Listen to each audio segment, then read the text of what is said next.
پہلے ایک جرم کیا, ٹینشن سے انکوائری پوری کی نہیں ہے. بھائی پہلے غور تو کر لو, تجزیہ کر لو, کوئی بھاگی تو نہیں جا رہی, دیکھ لو. اور اگر مس کال آئی بھی ہے, کوئی آپس کا ریلیشن بھی ہے, تو اس کا یہ مطلب تو نہیں ہے نا کہ گولی سے ہی اڑا دو. اس کی اسباب پہ غور کرو, اس کی وجوہات پہ غور کرو. پہلے جلد بازی میں ایک کام کیا, ایک بے گناہ کو قتل کیا, اب جلد بازی میں ایک اور گناہ کر لیا, اپنے آپ کو بھی مار دیا. تو ہمیشہ جلد بازی میں انسان سے غلط کام ہوتے ہیں, ٹھیک کام نہیں ہوتے. کتنی بڑی سے بڑی ٹینشن ہونا, ٹائم سب سے بہترین مرہم ہے, یہ خوب یاد رکھو.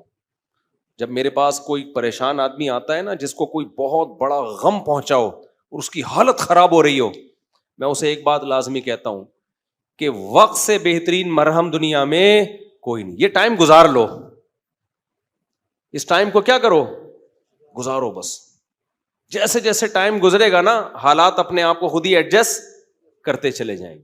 یہ اللہ نے انسان کے باڈی میں ایسی ایک لچک رکھی ہے. میں نے ایک ڈاکٹر صاحب سے پوچھا, ڈاکٹر صاحب اب پین کلر ایجاد ہو گیا ہے, درد ہوتا ہے, لوگ ٹیکا لگاتے ہیں, پہلے زمانے میں کیا ہوتا تھا؟ داڑھ کے درد کی تکلیف کتنی زیادہ ہوتی ہے نا, داڑھ کا درد ہو رہا ہو, اب تو پین کلر کھا لیتے ہیں لوگ. تو کیا کرتے تھے, 2-4 دن کے بعد تو مرنے لگتے ہوں گے. انہوں نے کہا اللہ نے ایسا سسٹم بنایا ہے, پین جب زیادہ عرصہ چلتا ہے نا, باڈی یا تو وہ خود ہی باڈی اس کو کم کر دیتی ہے, یا وہ فیل ہونا کم ہو جاتا ہے. تو اللہ بھی تو ہے نا, اللہ کے میاں کا بھی تو ایک سسٹم ہے بنایا ہوا. جیل میں جو لوگ قید میں چلے جاتے ہیں, لمبے لمبے عرصے قید رہتے ہیں, جب وہ چھوٹ کے آتے ہیں بتاتے ہیں کہ شروع میں ہم 2-3 دن خودکشی کے خیال آتے تھے اس کوٹری میں, یار کیسے نکلیں گے, کہاں جا کے سر مارے. کہہ رہے ہیں 1 ہفتہ 2 ہفتہ 3 ہفتہ 4 ہفتہ, اس کے بعد یوز ٹو. کیا ہو گئے؟ ایک آدمی 4 سال جیل میں رہ کے آیا, 4 سال. کہتا ہے 4 سال میں نے دھوپ, اچھا بھلا آدمی بھی بہادر آباد اور ڈیفینس کا جو لگژری لائف اسٹائل میں ٹائم گزارا. میں نام نہیں بتاؤں گا, بدنام ہو جائے گا بیچارہ, ایسا نہ ہو مزید کوئی رشتہ ہی نہ دے اس کو. مدیز اس لیے کہ شادی شدہ ہے. خیر اس وقت کمارا تھا وہ, تو وہ کسی شبہ میں اٹھا کے لے گئے اس کو. اچھا بھلا ڈیفینس یا بہادر آباد کا لڑکا تھا. بہادر آباد بھی اچھا ایک ایسا علاقہ ہے, لگژری لائف اسٹائل میں پلا, زیادہ ٹائم اس کا یورپ اور یعنی یورپ میں گزرا ہے. کسی شبہ میں اٹھا لیا اس کو. 4 سال اس نے دھوپ نہیں دیکھی.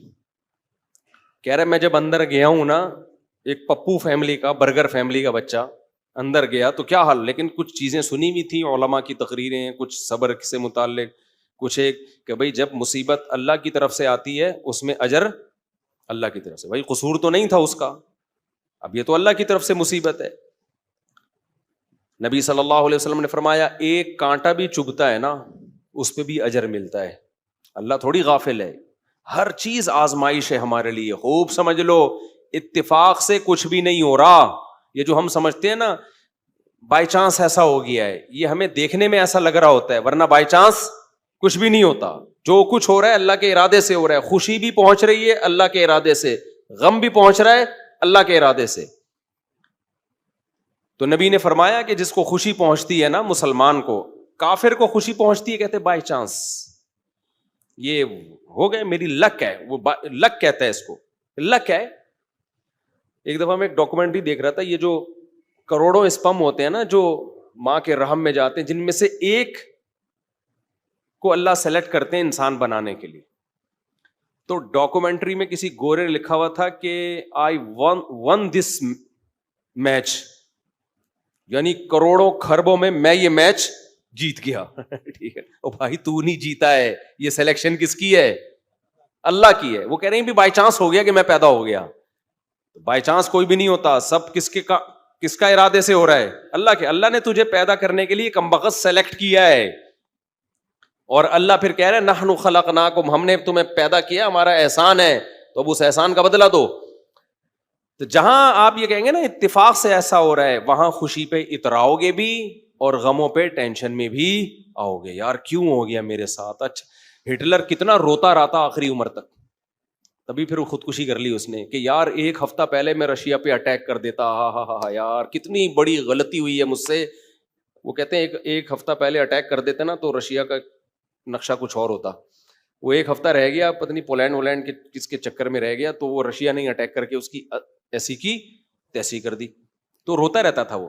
ابے روتا رہتا نہیں, تو نے جو کچھ حرکتیں کی ہیں تو اللہ نے تجھے کیا دیا اس کا بدلہ.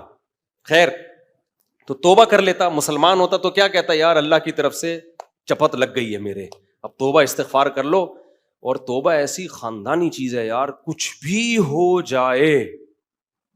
ہٹلر مسلمان ہوتا, کہتا میں نے ہزاروں لاکھوں انسانوں کو قتل کر دیا, بند کمرے میں جا کے گڑ گڑا لیتا اللہ سے, معاف کر دے اللہ. دنیا کو نہیں پتا چلتا, اللہ کیا کر دیتا, معاف. لیکن چونکہ کافر تھا تو کیا ہوا ہے, اس نے قوم کا مجرم تھا وہ, اس نے کہا کیا کر سکتے ہیں, اس کو پتا تھا پبلک نہیں چھوڑے گی, تو اٹھا کر کے مارکیٹ سے اپنے آپ کو شارٹ کر لیا. انجام بھی برا, زندگی بھی بری. مسلمان کی زندگی بری ہو, کم از کم انجام اچھا اس کے اختیار میں ہوتا ہے. یار اللہ کو منا لو. اللہ کہتا ہے 100 انسانوں کے قاتل کو بھی میں بخش دوں گا. خیر میں وہ واقعہ سنا دوں میں. تو وہ کیا ہوا ہے کہ وہ بہادر آباد کا پپو بچہ جو ہے نا, کہاں چلا گیا, جیل میں. اب علماء سے اس کا تعلق تھا, ماشاءاللہ داڑھی بھی رکھی ہوئی تھی اس نے, کہ یار اب یہ غم کس کی طرف سے ہوتے ہیں, اللہ کی طرف سے. تو مجھے اپنا قصہ سنا. میں نے کہا یار 4 سال میں تو دھوپ میں نا ایک دن نہ بیٹھوں, میں ڈپریشن میں جانا شروع ہو جاتا ہوں. یہ جو بند کمروں میں لوگ سارا دن بیٹھے رہتے ہیں, پتہ نہیں کیسے. ہم نیچر سے جس کو بھی محبت ہوگی نا, وہ دھوپ نہیں چھوڑ سکتا بھائی. بکریاں مرغی انڈے نہیں چھوڑ سکتا, دھوپ نہیں چھوڑ سکتا. وہ بکریاں مرغی تو چلو زیادہ ہو گیا, لیکن دھوپ نہیں چھوڑ سکتا وہ. تو میں نے کہا 4 سال اب کیسے بند کمرے میں رہے ہیں, اور بھی قیدی تھے. کہہ رہے میں 2-3 دن تو ٹینشن میں رہا. پھر میں نے کہا اچھا یہ بھی نہیں پتا کہ نکلیں گے کبھی یہاں سے. یہ پتا ہو نا, آدمی کہتا ہے چلو 4 سال میں دن گننا شروع کر دو. یہ بھی نہیں پتا نکلیں گے ہی بھی نہیں نکلیں گے. کہہ رہے میں نے کہا جو ہونا تھا وہ تو ہو گیا, اب ہم تو جیل کی دیوار توڑ کے بھاگ نہیں سکتے. تو کہہ رہے میں نے کیا کیا, پھر وہاں پر میں نے اٹھک بیٹھک اور ایکسرسائز شروع کر دی کہ بھائی ٹائم کیا کرو, پاس کرو. ٹھیک ہے. کہہ رہے اس کا فائدہ یہ ہوتا ہے 400 دفعہ میں بیٹھ کے, کیونکہ اور تو کوئی کام ہی نہیں ہے اسٹیمنا بنانے کے علاوہ. اسٹیمنا بنانے کے علاوہ کوئی کام ہے ہی نہیں. اچھا ہے بڑا پاورفل ماشاءاللہ, آپ کبھی ملو تو آپ دیکھو بہت زیادہ ساری طاقت جیل میں بنائی ہے اس نے.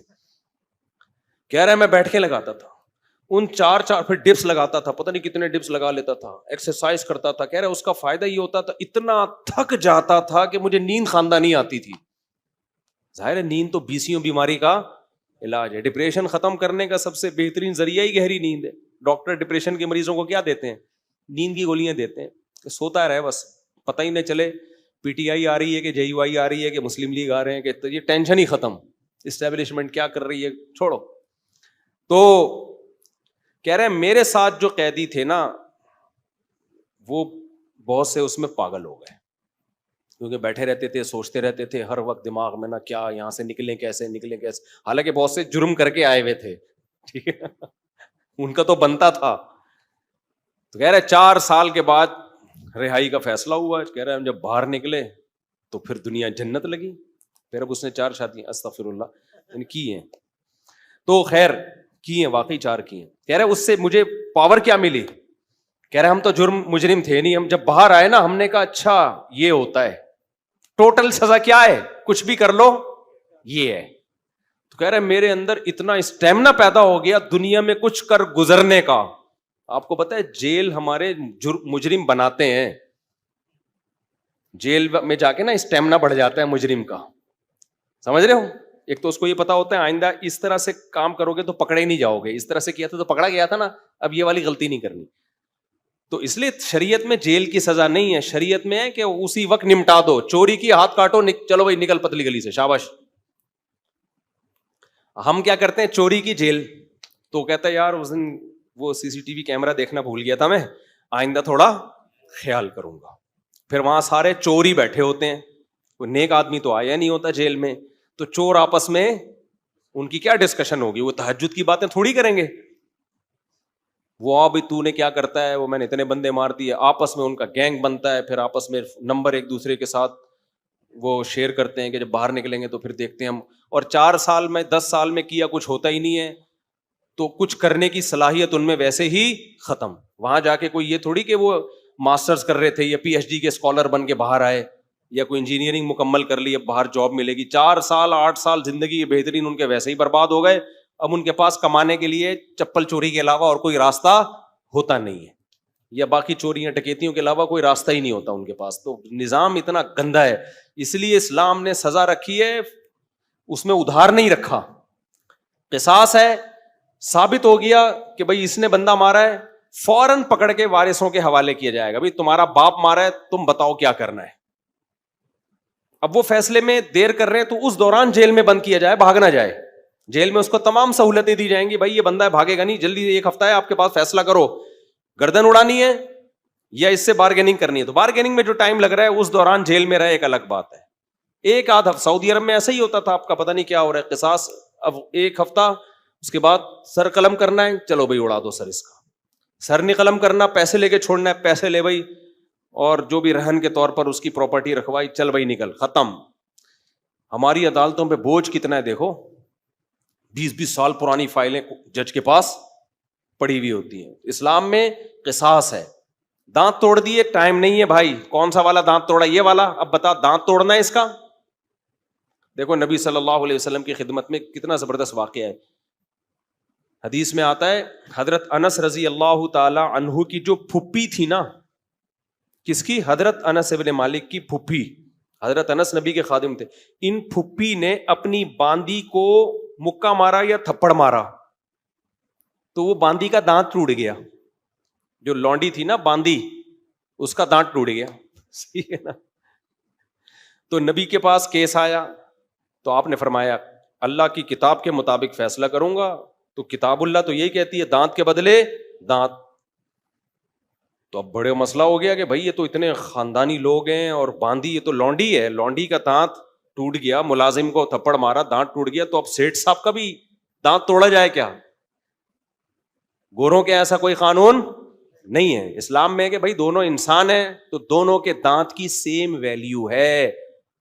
تو نبی نے فیصلہ کیا دانت کے بدلے دانت توڑا جائے گا. یہ بھی نہیں دیکھا کہ انس بن مالک میرے شاگرد ہیں, 10 سال میری خدمت کی ہے, تو اتنی خدمت گزار ہیں تو ان کی پھوپھی کے ساتھ میں رعایت کروں. فرمایا نہیں, میں فیصلہ کروں گا کتاب اللہ کے مطابق. تو کتاب اللہ میں کیا تھا؟ دانت. اچھا باندی کو یہ توقع نہیں تھی کہ میری جو مولا ہے, آقا ہے, اس کے دانت توڑے جائیں گے. ان لوگوں کو یہ توقع نہیں تھی. تو جب نبی نے فیصلہ کیا نا تو پھر انہوں نے پھر معاف کر دیا کہ بھائی, انہوں نے کہا کہ یہ تو ہماری مولا ہے, مالکن ہے, میں اس کا دانت کیسے توڑ سکتی ہوں. تو پھر انہوں نے خود ہی معاف کر دیا. تو پھر نبی نے, کیونکہ اس کو حق ہے, تو کیس 2 منٹ میں کیا ہو گیا؟ ختم. اگر انگریز کی حکومت ہوتی یا ہماری پاکستانی حکومت ہوتی, اب تک چل رہا ہوتا وہ کیس. دونوں مر چکے ہوتے, دونوں قبروں میں جا چکے ہوتے, ابھی تک ان کے دانت کے کیس کی فائلیں بولو موجود ہوتی, اور پوسٹ مارٹم ہو رہا ہوتا کون سا والا دانت ٹوٹا تھا, ہلا تھا یا ٹوٹا تھا, ان کے مکے سے ٹوٹا. ایسا گندا غلیظ نظام ہمارے اوپر مسلط ہے, اس میں انصاف کے علاوہ سب کچھ ملے گا آپ کو. تو اسلام نے کیش سزائے رکھی ہے, ٹھک ٹھک ٹھک کر کے, کہ بھائی تھپڑ کے بدلے میں کیا ہے؟ تھپڑ. تو قصاص کا نظام رکھا ہوا ہے اللہ میاں نے بڑا زبردست. وَكَتَبْنَا عَلَيْهِمْ فِيهَا أَنَّ النَّفْسَ بِالنَّفْسِ وَالْعَيْنَ بِالْعَيْنِ وَالْأَنْفَ بِالْأَنْفِ وَالْأُذُنَ بِالْأُذُنِ وَالسِّنَّ بِالسِّنِّ وَالْجُرُوحَ قِصَاص. کیا زبردست آیت ہے. اللہ فرماتے ہیں ہم نے لکھ دیا ہے آنکھ کے بدلے آنکھ. کسی نے تمہاری آنکھ پھوڑی ہے, تم کورٹ میں جاؤ گے, جی اس نے آنکھ پھوڑی ہے, یہ ثابت کرو گے, دلائل سے ثابت کر دیا, کورٹ کہے گی تو بھی پھوڑ دے اس کی یہ والی آنکھ. البتہ یہ کام ڈاکٹر سے لیا جائے گا, ویسا نہ ہو پھوڑنے پھاڑنے میں کچھ اور ہی نہ پھوڑ پھاڑ دے, اتنا لمبا چھورا مارے کہ پیچھے سے ہی نکال دے. تو اس میں ماہرین سے مدد تو لی جائے گی, لیکن یہ ہوگا بھائی آنکھ ضائع کی ہے تو تمہاری بھی آنکھ ضائع کی جائے گی. دانت توڑا ہے, سن بسنی, دانت کے بدلے دانت. سمجھ رہے ہو؟ تو یہ پوری قرآن نے ڈیٹیل بیان کی ہے. یہ ہوتا ہے انصاف, اٹ از کالڈ انصاف. اس میں جس نے جرم کیا شراب پی کے آیا تھا یا بغیر شراب کے کیا ہے, اس سے کوئی فرق نہیں پڑتا. یورپ امریکہ میں ہوتا ہے پی کے آپ نے دانت توڑ دیا تو کہتے ہیں سزا ہلکی ہے, کیونکہ آپ پیے ہوئے تھے, آپ کو ایکچولی پتہ نہیں تھا کہ میں کیا کر رہا ہوں. اسلام کہتا ہے پینا یہ آپ کا ہیڈ ایک ہے, جو جرم پینے کے بعد ہوگا آپ کو اس کی پوری پوری سزا ملے گی. تبھی اسلام میں احناف کا یہ موقف ہے کہ شراب پی کے طلاق دے دی تو ہو جائے گی. آپ یہ نہیں کہہ سکتے کہ میں نشے میں تھا, ہو جائے گی طلاق. کسی حدیث سے نہیں ہمیں پتا چلتا کہ نشے میں طلاق واقع نہیں ہوتی, خوب سمجھ لو. تو اگر شراب کسی نے خود پی ہے تو وہ اس کا ایسا نہیں ہے کہ اپنے تصرفات اس کے کالعدم ہوں گے, تو بندہ مارے گا. شراب پی کے بندہ قتل کر دیا نا تو شرابی سے قصاص لیا جائے گا.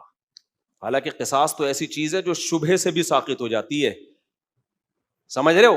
دیکھو ایک مثال دیتا ہوں, آپ نے ڈنڈا گھمایا کسی کے سر پھوڑ دیا, وہ مر گیا, تو قصاص نہیں ہے, آپ کو قتل نہیں کیا جائے گا, دیت دی جائے گی. وجہ اس کی یہ کہ اس میں اس بات کا امکان تھا کہ ہو سکتا ہے یہ قتل نہ کرنا چاہ رہا ہو, غلطی سے بندہ مر گیا ہو.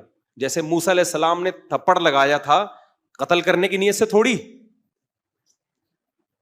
تو وہ بندہ ہی مر گیا. اب اس میں قصاص تھوڑی ہے بھائی, ہم نے جان کے تھوڑی مارا ہے. تو ڈنڈے میں اس بات کا امکان ہوتا ہے کہ بھائی ویسے ہی پتھر مار رہا ہو تو قتل کی ارادہ نہ ہو. آلہ جارحہ جسے کہتے ہیں نا, جو قتل ہی کے لیے بنے, بندوق ہے, چاقو ہے, اس سے کوئی مارے گا تو قصاص ہے. سمجھتے ہو کہ نہیں سمجھتے؟ ہاں, ڈنڈے سے کسی نے مارا اور دلائل سے پتا چل گیا کہ اس کی نیت ہی قتل کرنے کی تھی, وہ ایک الگ بات ہے. لیکن نارملی جو ہے نا, جب قتل کے لیے آلہ جارحہ کا ہونا ضروری ہے. اب مسئلہ یہ ہے, میں بات ہی پتہ نہیں بھول گیا جو بتانا چاہ رہا تھا. یہ میں نے ڈنڈے والی مثال کیوں دی ہے. ہاں دیکھو, میں بتانے کا مقصد یہ تھا کہ ذرا سا بھی شبہ آ جائے نا کہ پتہ نہیں اس کی نیت قتل کی تھی یا نہیں تھی, تو اس کا فائدہ کس کو ہوگا؟ قاتل کو. اس سے قصاص نہیں لیا جائے گا, کیونکہ ہو سکتا ہے یہ قتل نہ کرنا چاہ رہا ہو, غلطی سے بندہ مر گیا ہو, یہ تو سر پھوڑنا چاہ رہا ہو, خالی تھپڑ مارنا چاہ رہا ہو.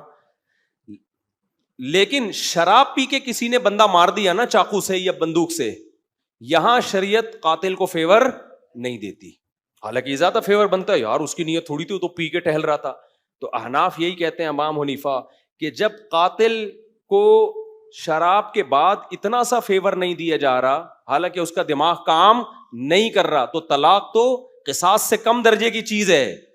اس میں اگر کوئی پی کے طلاق دے گا نا تو ہو جائے گی, سمجھتے ہو, کیونکہ اس کے اس جرم کو فیور نہیں دیا جائے گا اس پہ, کیونکہ پی کیوں تو نے. وہ کہہ سکتا ہے نا میں تو پی ہوئی تھی تو مجھے کیا پتا, پینے سے پہلے تو تجھے پتا تھا نا, پینے کے بعد کچھ بھی ہو سکتا ہے, بندہ بھی مر سکتا ہے, بیوی کو ڈیورس بھی ہو سکتی ہے. یا ایک مشہور سوال ہے کہ پی اس نے, سزا بیوی کو کیوں دے رہے ہو.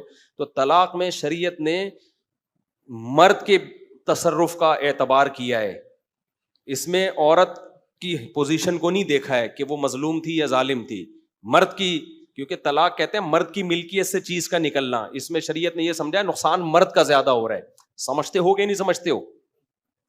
تو اب یہاں پر بھی یہی ہے کہ اگر کوئی بلا وجہ بیوی کو طلاق دے دے تو بھی تو عورت کا کیا قصور ہے, لیکن پھر بھی ہو جائے گی. تو ہم کہتے ہیں شراب پی کے دے رہا ہے تو بطریقے اولا ہوگی. تو آج کل بہت زیادہ ہو رہا ہے, اور پھر لوگ فتوے دائیں بائیں سے لے آتے ہیں کہ جی وہ فلاں نے, سعودیہ کے مفتی نے فتویٰ دیا ہے طلاق نہیں ہوئی چونکہ پی ہوئی تھی, فلاں نے فتویٰ دیا. آج کیا ہوا ہے, ایک آدمی نے کھڑے کھڑے بیوی کو 6 طلاقیں دی ہیں, سب نے یہاں کے مدارس نے فتویٰ دیا, طلاقیں ہو گئی ہیں. سعودیہ کے کسی مفتی سے لائیو ویڈیو کال پہ بات کی, اس مفتی نے بولا کہ میں کسی فقہ شقہ کو نہیں مانتا, کوئی طلاق نہیں ہے. تو میں نے کہا یہی اس کے جاہل ہونے کی دلیل ہے کہ 1400 سال سے جو اسلامی قانون مرتب ہوا آ رہا ہے, اس جاہل آدمی کو وہ پتہ نہیں ہے, اور یہ اٹھ کے آیا ہے اسلام سکھانے کے لیے. تو یہ جو کہتے ہیں نا فقہ شقہ نہیں مانتا, اس کا مطلب ہوتا ہے سارے گھاس کھا رہے تھے, ہم اکیلے آئے ہیں دنیا میں جو اب قرآن و سنت کو ہم نے سمجھا ہے. خیر, تو کہاں سے کہاں بات چلی گئی.